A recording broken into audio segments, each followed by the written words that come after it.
പത്തനംതിട്ടയിൽ പോക്സോ പീഡന കേസിൽ ഇന്ന് 4 പേർ അറസ്റ്റിൽ. ഇതുവരെ പിടിയിലായത് 57 പേർ. ഇനി പിടികൂടാനുള്ളത് 3 പേരെയാണ്. ഇതിൽ 2 പേർ വിദേശത്താണ്.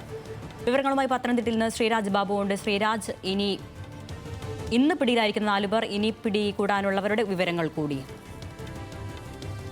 അരുണ്യ, ഒരാഴ്ചക്കകം തന്നെ മുഴുവൻ പ്രതികളെയും, അതായത് 60 പ്രതികളിൽ 57 പേരെയും പിടികൂടാനായിട്ട് പോലീസിന് സാധിച്ചു എന്നുള്ളതാണ്. ഇനി പിടികൂടാനുള്ളത് 3 പേരാണ്. അതിൽ 2 പേർ വിദേശത്താണ്, ജോലി സംബന്ധമായി വിദേശത്താണ്. ഇവരെ തിരികെ എത്തിക്കാനുള്ള ശ്രമങ്ങളും അതുപോലെ ലുക്കൌട്ട് നോട്ടീസ് ഉൾപ്പെടെ പുറത്തിറക്കുന്ന തീരുമാനത്തിലേക്ക് പോലീസ് കടക്കുകയാണ്. മറ്റൊരാൾ തിരുവനന്തപുരം കല്ലമ്പലം പോലീസ് സ്റ്റേഷനിൽ രജിസ്റ്റർ ചെയ്ത കേസിലുള്ള ഒരു പ്രതിയാണ്. അങ്ങനെ 3 പേരെയാണ് ഇനി പിടികൂടാനുള്ളത്.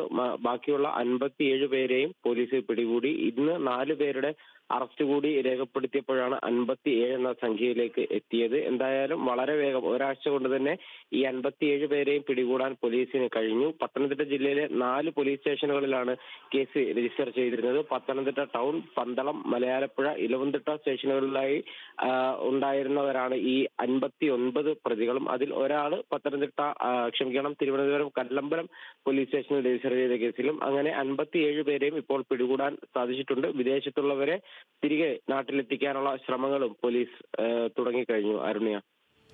ശരി, പത്തനംതിട്ടയിൽ ശ്രീരാജ് ബാബുവാണ് വിവരങ്ങൾ നൽകിയത്. പത്തനംതിട്ട പോക്സോ പീഡന കേസിൽ അന്വേഷണം ഊർജിതമാക്കിയിരിക്കുകയാണ് പോലീസ്. 57 പേർ ഇതിനോടകം പിടിയിലായി കഴിഞ്ഞു.